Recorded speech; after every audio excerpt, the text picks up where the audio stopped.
Okay, we are live. Hi, this is William Ramsey. Welcome to William Ramsey Investigates. On today's show, I have a very special guest. He comes to us from Washington, D.C. His name is Salih Hudayar. Last name is spelled Hudayar. And he works with the East Turkestan government in exile. So if you're watching this on one of my three YouTube channels or X or Rumble, you'll see the logo for the East Turkestan government in exile. A lot of people in the West don't know this name. They hear the word from the Chinese side, Xinjiang, which is, I think it translates in Chinese to New Frontier. I call it the Brave New Frontier. It's super dystopian.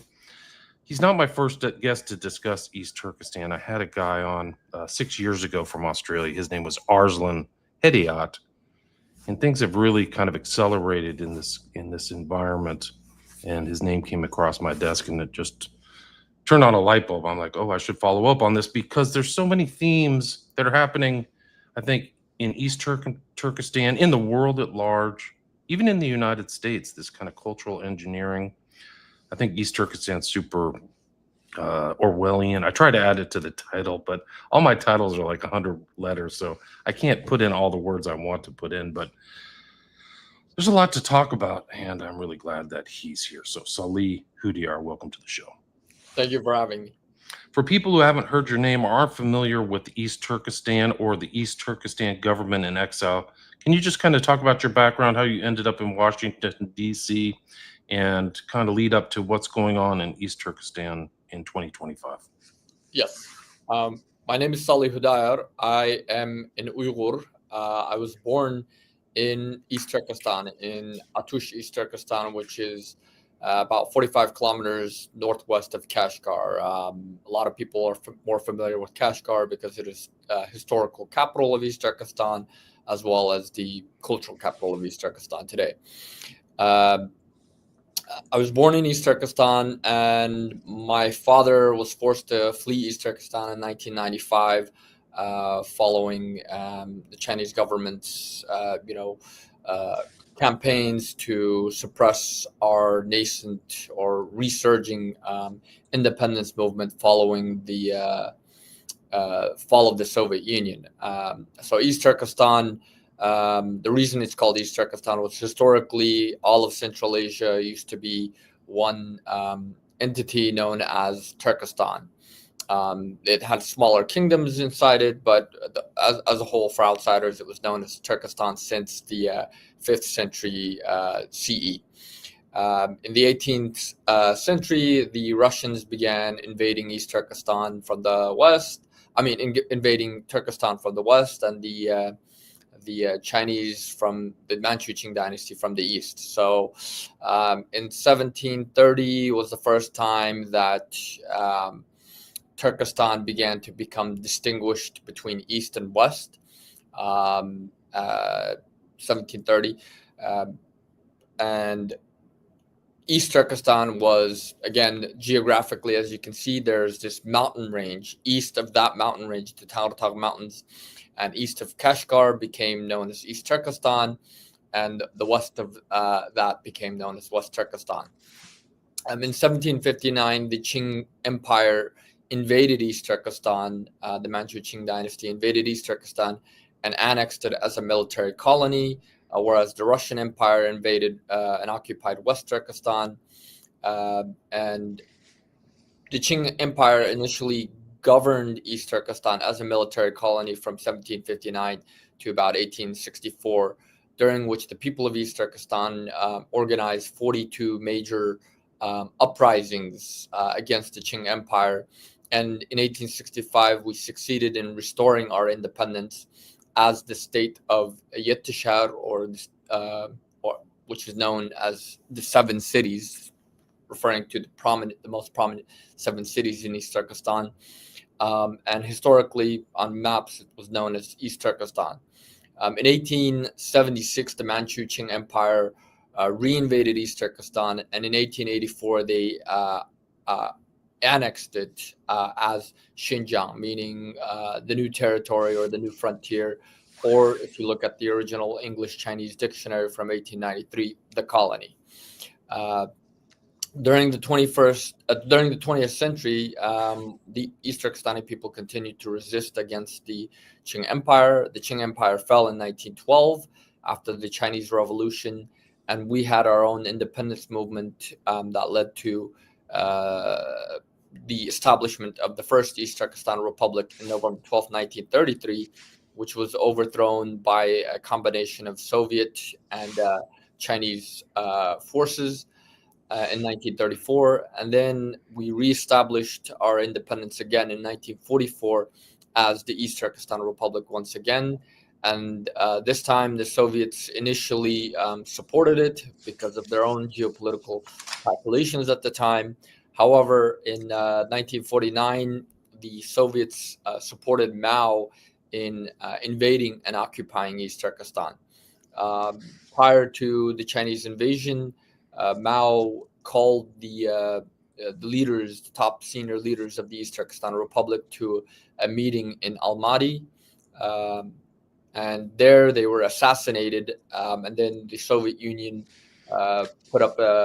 staged a plane crash, stating that they died in a plane crash. And so that's the official Soviet narrative, is that they were killed in a plane crash. But if you read the book Special Tasks, which is the English translation, it was by Pavel Sudoplatov, who was the head of the Soviet MGBM, which is like the military intelligence.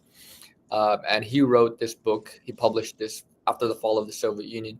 And in it, he states that the leaders of the East Turkestan Republic were executed in the former stables of the Tsar Empire, Tsar stables in Almaty, after they refused to give up East Turkestan's independence and voluntarily merge with Mao's People's Republic of China. So on October 1st, 1949, the PRC, Mao declares the People's Republic of China. And then 11 days later, on October 12th, 1949, with the support of the Soviet Union, Mao's Communist Red Army invades East Turkestan. And 2 months later, almost 2 months later, on December 22nd, 1949, the East Turkestan Republic is formally overthrown, and China exerts control over East Turkestan. In 1955, China renamed East Turkestan as the Xinjiang Uyghur Autonomous Region in an effort to quell or to push back against Uyghurs' demand to for their independence again. And at that time, we have to underscore one thing. In 1949, there were 9 million Turkic peoples in East Turkestan, according to Mao. According to the East Turkestan Republic's government, in 1946, our population was about 7 million, 1946. By 1949, it was about 9 million, according to Mao. And there were less than 300,000 Chinese in the whole of East Turkestan.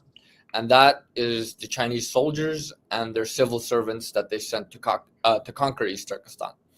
By 1955, the Chinese had grown to over 6% of the population, growing from less than 2%, whereas Uyghurs and other Turkic peoples, Uyghurs made up over 90%, and the other Turkic peoples made up roughly about the other 7%. And so over the years, China began to essentially colonize East Turkestan, turning it into a colony. In 1954, Mao set up the Xinjiang Production and Construction Corps, which is a paramilitary corporation entity that answers directly to Beijing. Despite that, we have an autonomous region, it doesn't respond or it doesn't answer to the autonomous region. It answers directly to the Central Committee of the Communist Party in Beijing. So the XPCC was essentially set up to crush any resistance and to colonize East Turkestan.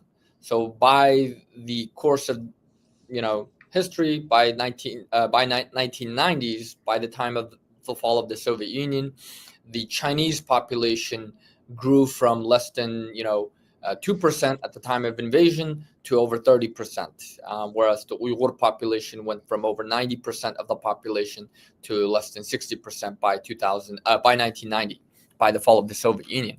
And with the fall of the Soviet Union and the independence of the countries of West Turkestan, which is now Kazakhstan, Kyrgyzstan, Uzbekistan, this gave a resurgence in our independence movement. And there was a large mass protests, some small scale armed resistance activities. Mostly, actually, all of it was aimed primarily against Chinese government, military facilities, and security forces. And there were large protests. In 1996, the Chinese Communist Party held a top secret meeting in Beijing on preventing East Turkestan's independence, and they issued a top secret document called Document Number 7 of 1996, titled Stability Maintenance in Xinjiang. And they highlighted that national separatism, or the national independence movement of East Turkestan, was the greatest threat to so-called stability to China's rule in East Turkestan, but also to the whole of China itself. And they began to, they accused the U.S., even though the U.S. wasn't remotely involved or didn't even care about our issue. They accused the Western so-called counter-revolutionary forces being led by the United States of trying to encourage sabotage and so-called separatism in East Turkestan. And so China issued Document Number 7, which includes a 10-point directive, which calls for moving more Chinese colonists to colonize East Turkestan, moving more Chinese troops into the region, crushing our cultural and religious practices, crushing our language, eroding it from being taught in schools, to even infiltrating and winning over, infiltrating, co-opting diaspora organizations, communities, and leaders to use all means to prevent the internationalization of the East Turkestan problem. So in 2000, by then, China co-opted the governments of the Central Asian republics, including Turkey, to subvert our organizations in the West, in diaspora, in Central Asia and in Turkey, to where advocacy for East Turkestan became outlawed by 1998, 1999. And then after 9/11 happened, China began to use the global war on terror to claim that it's fighting against terrorism in East Turkestan and trying to connect our independence movement to global jihadism and global, terrorism. So China fabricated 2 months after 9/11 the so-called East Turkestan Islamic movement. The first ever mention of this was November 11th of 2001, 2 months after 9/11 at the UN, when China claimed that it was a victim of so-called East Turkestani terrorism, and that it was being directed by the East Turkestan Islamic movement. And of course, China tried to get the US and many countries to recognize this non-existent entity as a terrorist organization, along with all Uyghur organizations. The US refused, and many countries refused, but the US and the UN ultimately acquiesced to the so-called ETIM narrative in exchange for US entrance into Iraq, so that China wouldn't veto it at the UN Security Council. Sorry to interrupt, Salih. So what you're saying is the Chinese invented their own organization claiming it was Turkish. So the ETIM was not something organically from the East Turkestan political background. Is that what you're saying? So It's almost like Lenin, where he said the best way to control the opposition is to create it. So that's what happened to you. Wow. So it's the same playbook. So this is exactly what Document Number 7 calls for, is to use propaganda, use all means to prevent the internationalization of the East Turkestan problem. because in the 90s, late 90s especially, we were getting attention to our issue. We were getting, some form of attention to our issue at the UN level, as well as from the international media, and even governments were, starting to talk about our issue. So China preempted this by creating the so-called ETIM. And so while China's crushing our nationalist organizations and arresting people during the Strike Hard campaign, China releases from prison a handful of so-called Islamists, or they claim to be Islamists. Our people believe they were Chinese intelligence operatives, and sends them off to Pakistan. Pakistan is China's all-weather ally, its best partner. And there, these handful of individuals are greeted by and hosted by the Pakistan Islamic Party. And there they create the so-called East Turkestan Islamic Party, which in September of 1997, and claims that, their goal is to unite the East Turkestan Mujahideen with the international, Mujahideen, and to build a global Islamic caliphate. The exact propaganda that China needs to, demonize our movement. To justify their Yeah. incursions or whatever, Yeah. their oppression. So, Yeah. so this went on, and then after 9/11, China began using the framework of we're fighting against terrorism to essentially outlaw and ban our any mention of East Turkestan, to where if you even say the words East Turkestan, you're a terrorist. Wow, that's incredible. This It's is almost nobody uses it here in the States. Like they just say yeah, Xinjiang. They yeah, don't exactly. even know. They don't understand also, like, it's part of the Turkic diaspora. You used that term earlier. So Yeah. this is the east part of this amazing cultural, ethnic legacy of a lot of different tribes of Turkic origin from the borders of China to current day Turkey. Is that right? Yeah, Is that and fair? Okay. at the same time, while they're doing this, they also assassinated many of our independence leaders, our actual nationalist independence leaders in Central Asia, in Turkey, and other places. And they co-opted many of the organizations, to where our organizations went from advocating for independence and using East Turkestan to were just only about, Uyghur human rights and cultural autonomy under Chinese rule. We want better rights under China. So this is the narrative that China shaped. But to keep our independence movement alive, some of our leaders, our main leader before he was assassinated in August of 2004, he was based out of Kazakhstan. What was his name? What was his name? Uzbek Mukhlisi. Uzbek Mukhlisi. He was a former colonel in the East Turkestan National Army of the Second East Turkestan Republic, and he had fled to the Soviet Union in 1960. And there he led the East Turkestan National Committee and the East Turkestan United Revolutionary Front of East Turkestan, which was like our de facto government in exile at the time. And he had convinced, because the Central Asian governments had outlawed East Turkestan advocacy in Central Asia as well. So he had persuaded, he had met with the U.S. State Department, met with many American members of Parliament, Congress, and he was able to persuade the U.S. to allow us, at least, to allow us to set up our government in exile in Washington. And so our government in exile was formed in Washington in September 14th of 2004. And it's been based here ever since. And the whole purpose of our government in exile is to keep the East Turkestan independence cause alive, to keep our cause of national sovereignty and independence, and to advocate for the restoration of East Turkestan's independence, and to push back against China's revisionist colonial narrative and genocidal policies in our country. However, by 2014, China, Xi Jinping came to power and launched the Belt and Road Initiative in 2013. And the Belt and Road Initiative is a multi-trillion-dollar, on the surface, it's a global infrastructure project created by China to revive the ancient Silk Road and to foster trade and development, etc.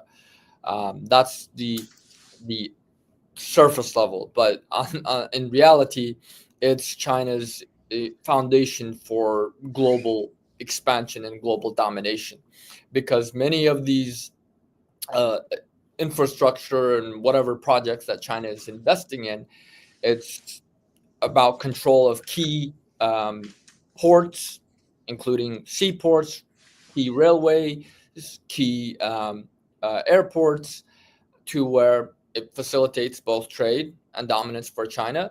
But also, if there's a military conflict, China has access now to further expand. And if, in fact, the whole point of the Belt and Road is actually part of their war planning strategy. So in 2009, in November of 2009, at China's National Defense University, a senior PLA Air Force colonel, now he's a general and he's the head of China's National Defense University. He held a lecture on the future war between the United States and China, which he speculated or estimated or proposed would happen around 2030. And he states, what is the biggest threat that we have right now, that we are facing, that China faces right now? What is preventing China from taking Taiwan? And in that 2.5 hour lecture, he asks, all these his students and people that are visiting, hearing this lecture, which includes Chinese ministers and security officials and senior military officers, and they all throw out different things. And he said, no, it's the East Turkestan problem, because if you look at the map, East Turkestan is what connects China to Central Asia and ultimately to the Middle East, and ultimately any Western connection has to run through East Turkestan. And he said if China gets into a war with the United States over Taiwan, immediately what the U.S. will do is they'll put up a blockade in the Strait of Malacca, which is about 80% of China's sea-based trade, including its oil and natural gas imports, go through the Strait of Malacca. So he said if they were to put up a blockade, we will not be able to sustain that war. So what do we have to do? We have to turn west. We have to turn through land-based. And this is what the Belt and Road Initiative is about. It's to deter that. It's about China's attempts to, circumnavigate or circumvent a potential, blockade in the Strait of Malacca. But at the same time, he said, but the reason the East Turkestan problem is the biggest threat is because if we get into an armed conflict either way, the United States could easily arm 300,000 to 500,000 Uyghurs overnight, and they would cut off our west to east pipelines, including their energy grids. So everything that goes in, all the oil pipelines, natural gas, even everything that goes from the Belt and Road Initiative, it runs through East Turkestan. Without it, there is no Belt and Road. So he said we have to deal with this. This is the greatest threat that we have. And he said on the surface, we're going to have to play it off as counterterrorism that we're fighting against. He said on the surface, we're going to push it off as counterterrorism. But of course, we know that it's not that. And then he said, we actually should be praising Osama bin Laden and thanking him for keeping the United States busy, giving us the opportunity to develop. If America hadn't been kept busy for the past 9 years, we'd have difficulty, in developing if they had focused on us instead. So he was like saying that if he had an option, he would have awarded bin Laden with a medal or something.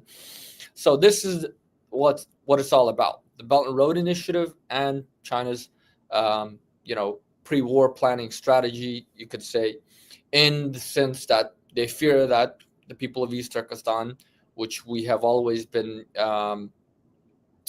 resisting against, Chinese occupation of our homeland, would potentially resist if a conflict breaks out between China and a greater power. And so China doesn't want that to play as a factor. So initially, China launched the Belt and Road Initiative in 2013.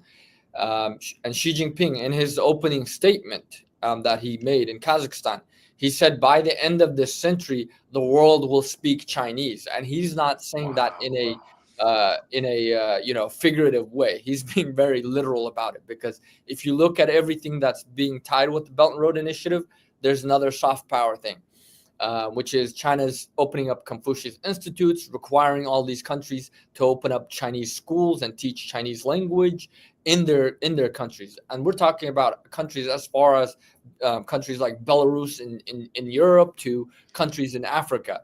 And many of the infrastructure projects that are, quote, being built, China is not doing this for free. It's giving them loans to these countries. And these countries, most often or not, are not going to be able to pay off these loans. It's classic colonial manipulation, And so there's burden them with loans, stipulation in those contracts. If you're not able to pay these loans in time, you have to lease it, automatically transfer it to us for 99 years, for 100 years, essentially.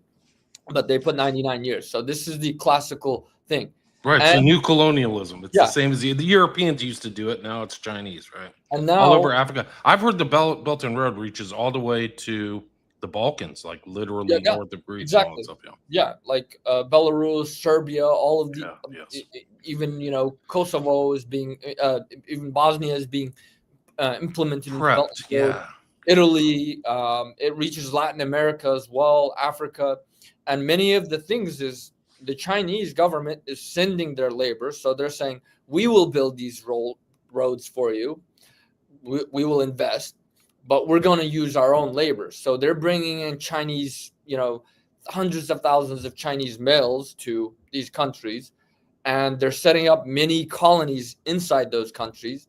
And especially in Africa, you're seeing a lot of African women that are marrying Chinese men because, again, they want a husband that can financially provide for them. The Chinese are not employing the local Africans to build these roads, these hospitals, these railways. They're bringing in Chinese males. So this is another notorious fashion of colonialism that China is doing. Which is happening in East Turkestan as well, right? Well, in East Turkestan, it's been happening for the past 76 years. I mean, we've been facing the brunt of that. And as I just told you, the demographic shift. The Chinese went from less than 2% in 1949 to over 40% today. We went from over 95% of the population to, according to what the Chinese government claims, Uyghurs make up about 40% of the 45% of the population today. Is it the same population that you said? So is it still 7 million, or is it because that so many Han have moved, or how many Chinese have moved in? The Chinese went from less than 300,000 to over 10 million today. Oh, wow. Okay. So it's just a massive move, and that's why it's gone down. So there may be the same amount. Is this an accurate map of Eastern Turkestan? This is the map of East Turkestan. What is the so-called Xinjiang Uyghur Autonomous Region, what China declared as the Xinjiang Uyghur Autonomous Region. Whereas the most accurate map of East Turkestan is the one right behind me. Gotcha. Let me see if I can bring that up. And a part of our territories right here was annexed. China annexed it further into Gansu province, Qinghai and Gansu province. And then in that map that you showed, this area right here, which is India, which China occupied in 1962 and annexed it into the Aksai Chin region. They annexed it into the so-called Xinjiang Uyghur Autonomous Region in 1962 after the 1962 Sino-Indian War. So in 2014, to justify this, genocide, what does China need to do? It has to show that it's facing a security threat or a terrorism threat. So as part of the conflict in 2011, you had the Syrian conflict erupting. And if you look at what's happening now, I mean, Turkey played a vital role in the conflict in Syria.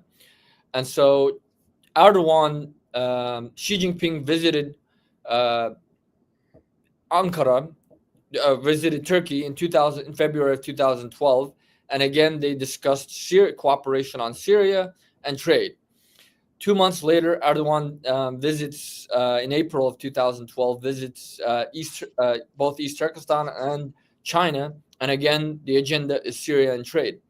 And then China pretty much turned a blind eye. Chinese intelligence facilitated this with Turkish intelligence, and they allowed tens of thousands of Uyghurs to flee out of East Turkestan, despite they have already set up, checkpoints. You can't leave from one city to another without hitting a checkpoint.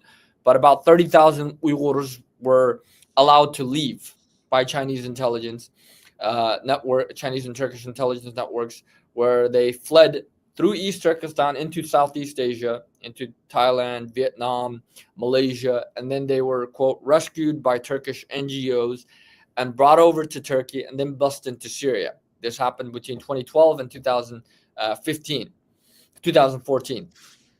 And then many of these Uyghurs were thrown into, militant groups in Syria being supported by Turkey. And some ended up fighting against Kurds. Others were forced to fight against the Assad regime.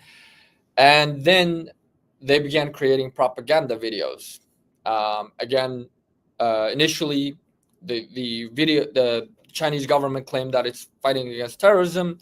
And Xi Jinping visited East Turkestan in late April of 2014, and declared that it was the front line against China's fight against terrorism. He visited Kashgar, and this is where he made the notorious speech to absolutely show no mercy and to arrest those who need to be arrested, to quote, re-educate those who need to be re-educated, and to stamp out so-called separatism. He said he made that speech in East Turkestan. Is that correct? Yeah. Okay. He made that speech in East Turkestan while visiting a military base. And that was what, 2015? 2014. In April 28th of 2014. Then 2 days later, he leaves. And as soon as 2 hours after his plane takes off, a bombing happens at a train station in Urumqi. An indiscriminate bombing. And again, China immediately claims that it's the so-called ETIM, or the Turkestan Islamic Party. And the Uyghur militants that are under, Turkey's control in Syria, and Afghanistan, they create a video stating that, oh yes, we claim responsibility for this. Then another bombing happens at a vegetable market, indiscriminate bombing. And what many Western experts noted at that time was like, why the hell are Uyghurs all of a sudden, going from bombing and, fighting against Chinese military and government, personnel to these indiscriminate bombings? They couldn't explain what was causing this, And of course, we believe this was Chinese false flag operations to justify it, because immediately they claimed this was, ETIM, that it was the TIP who did it, and TIP in Syria and Afghanistan, they released videos claiming, quote, responsibility. And then China said, oh, we have a terrorist threat. These Uyghurs are going off into Afghanistan and Syria, and they are over there. They want to create a global Islamic caliphate. We have an Islamist terrorism threat. And so they launched the so-called People's War in May of 2014. That's the official term, the People's War against so-called terrorism, or against violent terrorism, or not, and separatism. And so this is the official euphemism that China has been using for its ongoing genocide, and it's ongoing. So they initially started arresting young men between the ages of 15 and 45. Between 2014 and 2016, it's estimated they arrested about 200,000 men between the ages of 15 and 45, on the basis that they're become prone to become radicalized and rebel against the state. Then when the international community, of course, didn't say anything, there was no condemnation, no uproar. 200,000 men is a lot. It's not a small number. If you, as a proportion of your population, it's a huge amount. Yeah.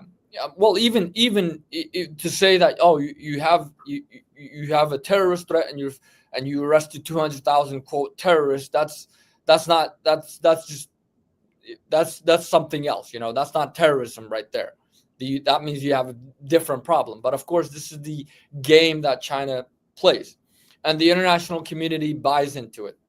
Nobody condemns China because, again, it's only men, and China is claiming, oh, we're fighting a terrorism. And then There's so much political power involved too, yeah, and financial power. yeah, So if and you criticize it, like, oh, you could lose business, or we can punish you, or whatever. So yeah, exactly. And by 2016, they roll it out to everyone. In fact, they state that the Chinese government states that everyone that they start sending Chinese officials to our homes. So every Uyghur family would have a Chinese quote as part of a pair up program. They sent 2.2 million Chinese officials, and they paired up a Chinese official with every household, and that Chinese relative of yours would come to your home. He would monitor you for an entire week, and he would grade you from 0 to a scale of 100. If you got anything lower than a 90, you were deemed a security threat. And this includes if you're a young man, if you have facial hair, if you have a beard like mine, automatically you lose 10 points automatically. That's one of the red flags. You lose 10 points. If you have ever practiced any form of religion, it doesn't matter if it's Islam, Christianity, Buddhism, whatever, you lose another 10 points. If you have ever traveled overseas, you use 10 points. If you've ever contacted anyone overseas, so if you have relatives like mine, and you have relatives that live across, in other parts of the country, you lose 10 points. If you have ever, owned a tent, owning a tent, you lose 10 points. If you have knives that have been, every family is allowed one knife. If you have more than that, you lose 10 points. If you have anything that is political or religious in your home, you use 10 points. So a lot of people obviously are not going to, right. It's enforced cultural engineering. So yeah. then nobody's going to want to lose points. That's what they want to get No, rid but of and I'm saying, strip from a the lot of people population, right? are not going to get less than 90. Less. A lot of people are not going to get above 90 points. Like there's no way.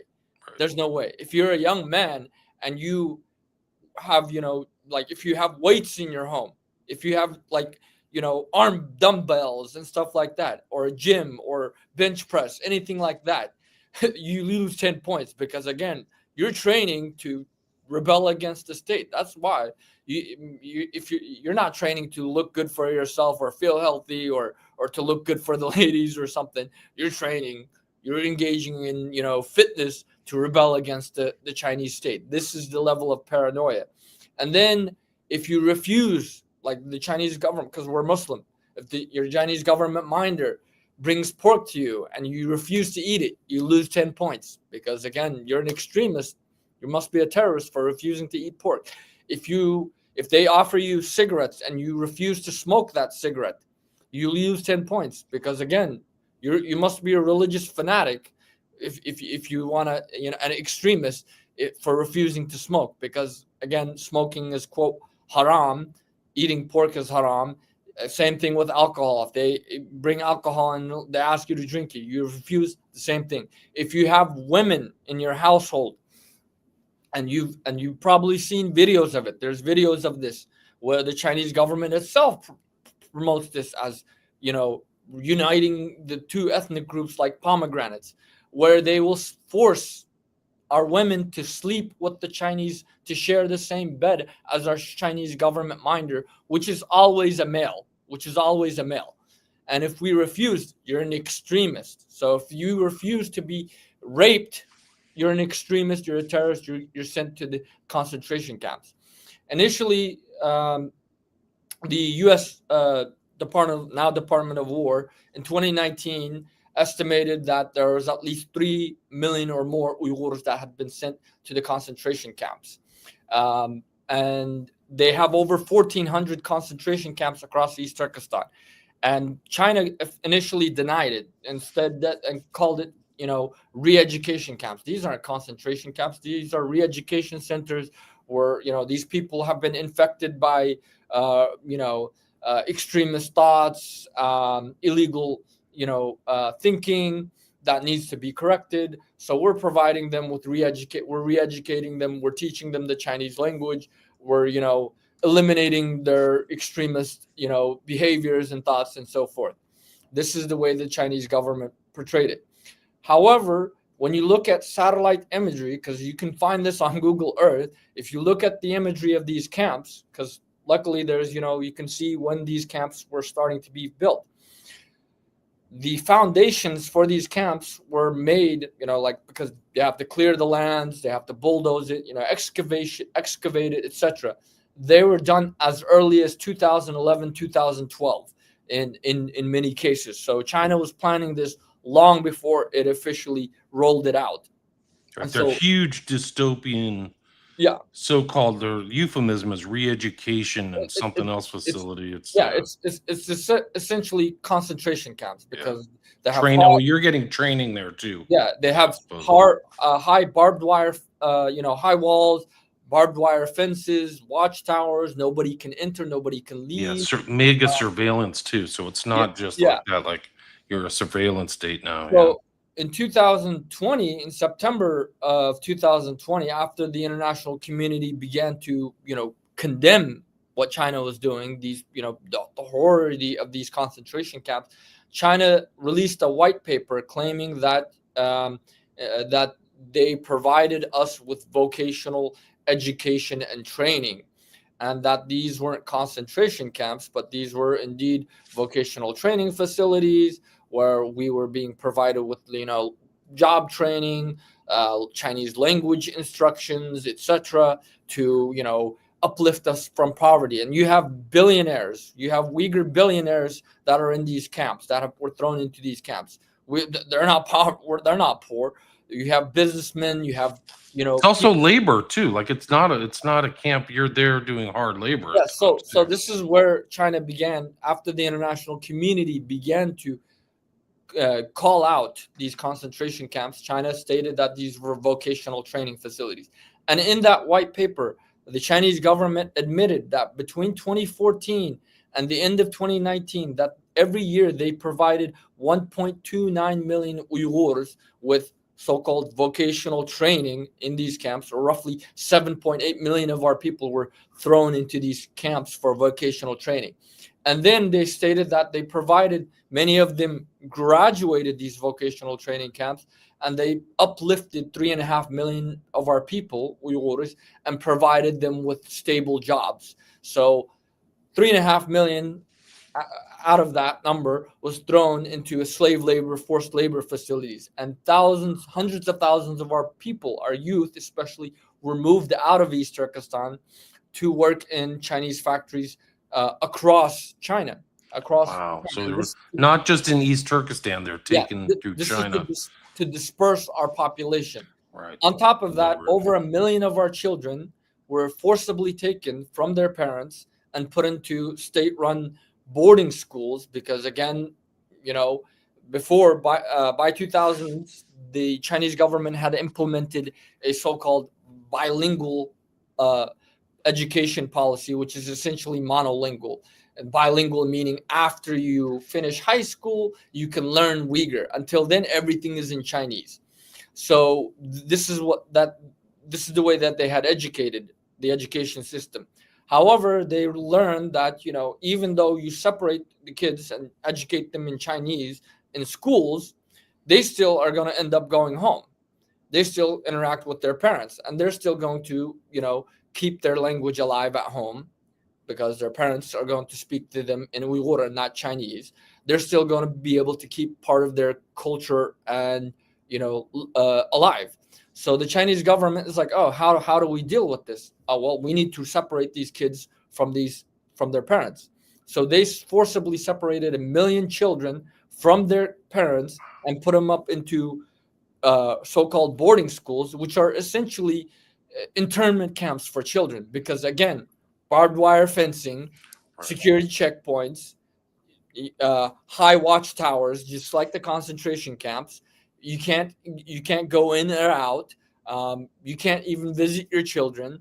And they're educated they're dressed up in traditional Chinese clothing that the Chinese themselves don't dress up in China. It's to humiliate them, to separate them from their identity and roots. Many of them are also, you can find videos on Chinese social media and Chinese state propaganda where Uyghur children are dressed up in miniature Chinese PLA, People's Liberation Army Oh, uniform, wow. Yeah. instructed by Chinese People's Liberation Army officers, and raised to, they're indoctrinated to become future soldiers of China, to fight against the imperialists, to fight against the terrorists, etc. And this is the way that China is transforming our, It's like a massive demographic, cultural re-engineering, warfare, terraforming, or whatever. Like, it's really incredible. Then there's in addition to that, then there's the forced sterilization of our women. So according to the Chinese government's own data, they've forcibly sterilized over 300,000 women, Uyghur women, between 2014 up until 2019. So, and it's still ongoing. And in some places of East Turkestan, they put up 0% growth rates for our population. The Chinese government's own state media reported that between 1989 and 2009, they forcibly aborted 3.7 million of our babies because they were, quote, illegal births. So this is, they killed 3.5 million of our babies through forced abortion, sterilized hundreds of thousands of our women, and it's still ongoing. Then, they're forcing Uyghur women, especially our young women. If you remember earlier, I said Chinese government minders come to our home, and if they say, oh, if they like your daughter, because again, these are always males, if they like your daughter and they're like, oh, I want your daughter. If you refuse to give your daughter, let them to rape your daughter, essentially, they will send you to a concentration camp as well as your daughter. Wow. Yeah, so, it's total dystopia. So a lot of people, sorry to interrupt, but a lot of people, a lot of people don't know, but there's a huge femicide problem in both India and China where they have aborted all the females. So there's an overabundance of males, and that's what's going to happen in the Western world, and all over the world, really. So you're going to have all these Chinese and Indian men who don't have wives. They don't have a partner. So this is really, it's really bad. This is where they coerce our women to marry Chinese men. And there's ads in China. They run ads across China's actual China where they promote this. They have ads saying that if you move to East Turkestan, because they're trying to encourage more Chinese settlers, especially if you're a male and you move there, they will provide you with an ethnic wife, a local so-called ethnic minority, meaning Uyghur, Kazakh, non-Chinese populations. You get free housing. You get 80,000 yuan, which is roughly about $15,000 US dollars, cash prize. You get all of these different benefits, including free land, from the Chinese government if you go colonize East Turkestan. So this is something that they've been doing. Tens of thousands of our young women are being forced to marry Chinese men.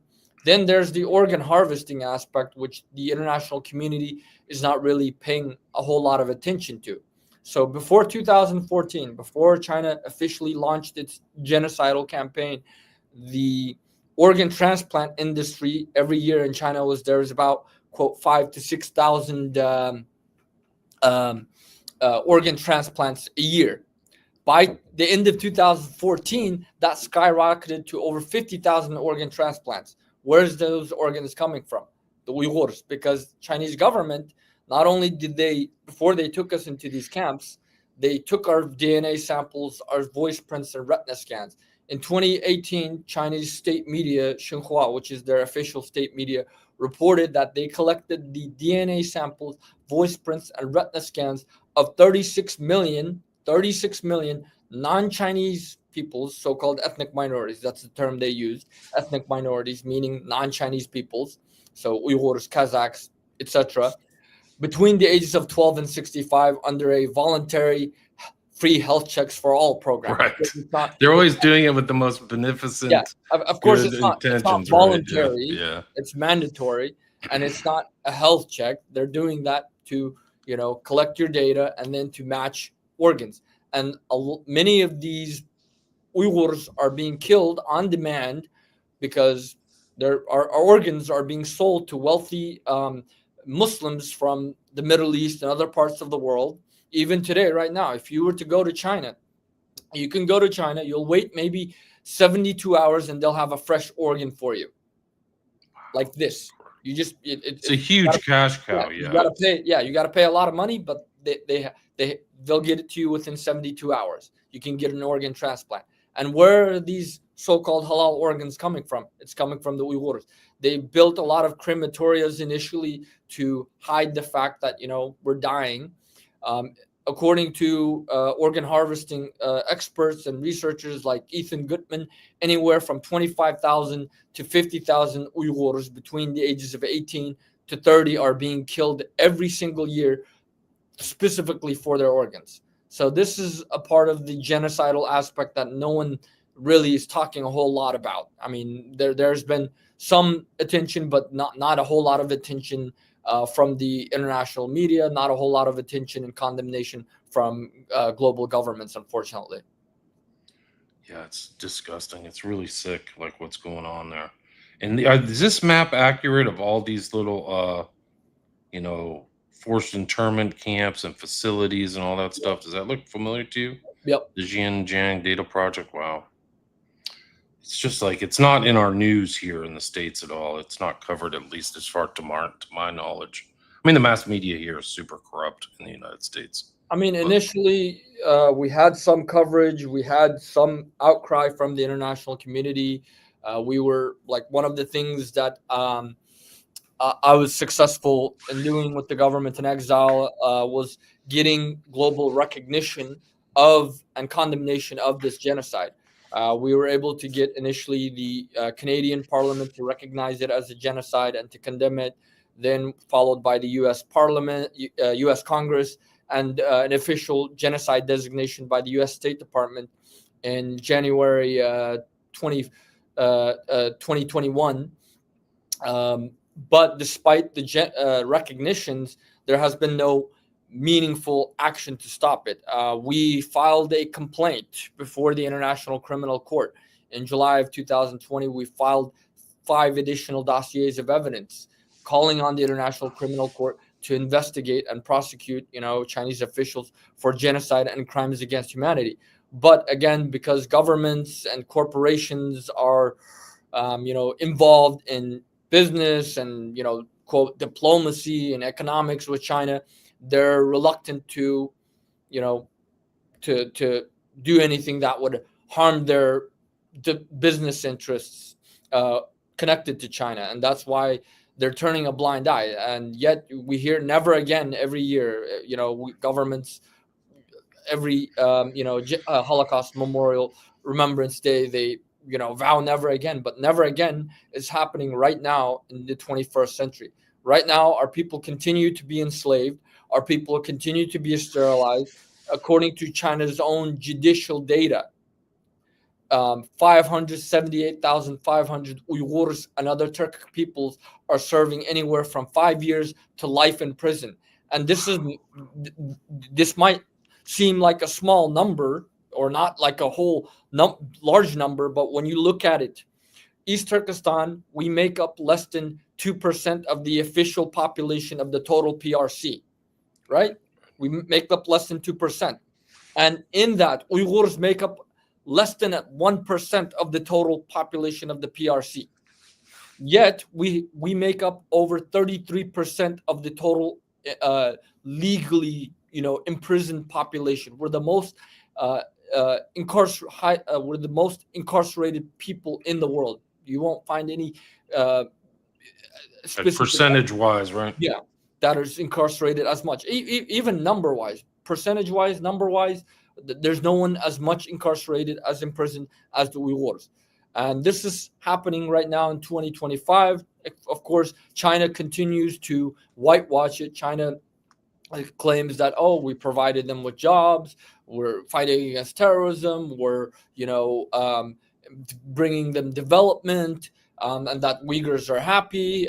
They've been inviting a lot of uh, influencers and journalists from countries that are close to China, and they're parading them across two main places in East Turkestan. One is the Urumqi. It's the International Bazaar, and so it's a tourist destination. So they're saying, "Oh, see these people," and so what they're doing is they're teaching ethnically Chinese people, Uyghur. They're teaching them how to dance like us, how to say a few things in our language, and then when international tourists and influencers and media come, they're pushing them to the front, and they're just putting a doppa on their heads. This is our traditional hat. They're putting traditional Uyghur clothing on them, and because the Western media for the longest time has misportrayed us as Chinese Muslims, you think, oh, these are Chinese people. They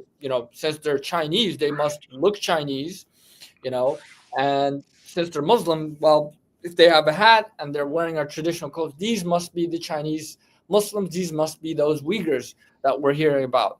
And so this is what they're parading them. They're not parading actual Uyghurs. These are Chinese masquerading as us.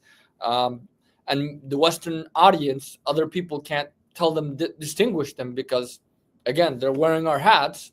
And in their mindset, they've always heard them as Chinese Uyghurs. So they must be Asian looking. In reality, majority of Uyghurs, we look more Middle Eastern or Indo-European. We don't have a whole lot of Asiatic features. Right. It's just super grim. There's just a lot going on. It's just really kind of like and it also involves international conglomerates, right? Are using that labor. Nike and some of the Adidas. I mean, Apple, I yeah, mean, Apple, yeah. virtually every major industry out there is connected to Uyghur slave labor. You have to understand, especially the textile industry. So, 80% of China's cotton production is in East Turkestan, in 80%, and that's 20% of the global, production. Then you have polysilicon. So you're talking about green energy, building, you know, becoming green, transitioning to that. Even that is tainted because 45% of global polysilicon production comes from East Turkestan, and that's 90% of China's total polysilicon production. That's 45% of the global production, and polysilicon is what is used to make solar panels. So all of that is tainted.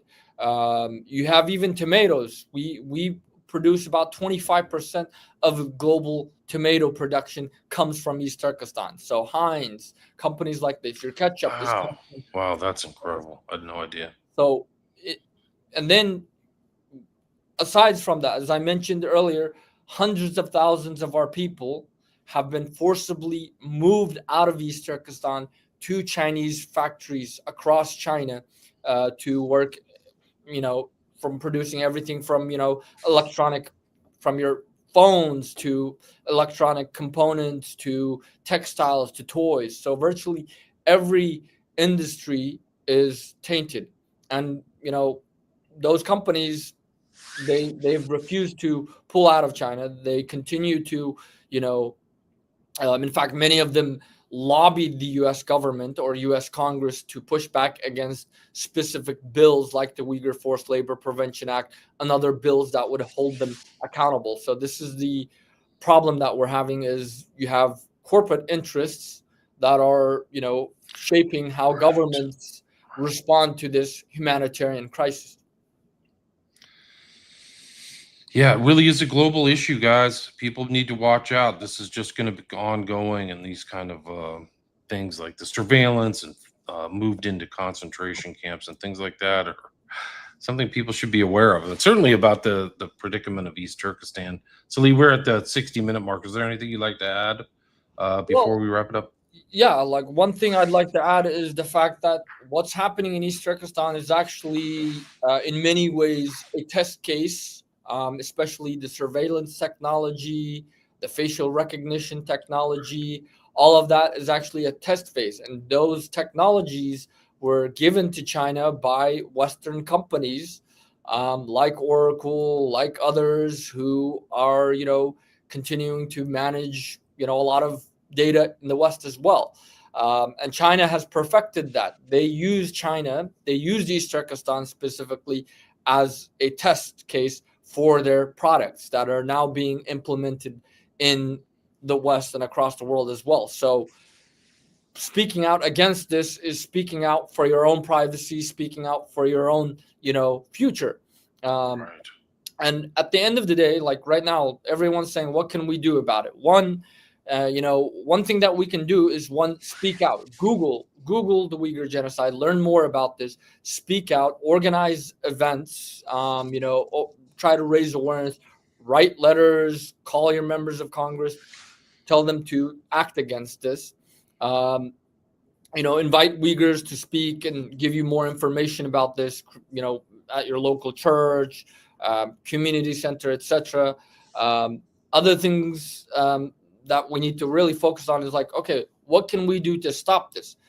Well, we have to address the fact that this is an ongoing genocide, and we have to focus on the root of this. What is the root cause of this? This is not China's not doing this to its own people. We're not ethnically Chinese in any way. We don't have any cultural, historical, or linguistic, or religious ties to China. China is doing it to a country that they occupied and colonized.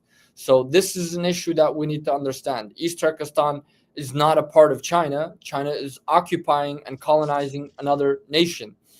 And this is the root of the genocide that our people are suffering. And the only way to really end this genocide and bring justice and to ensure the survival of our people is through our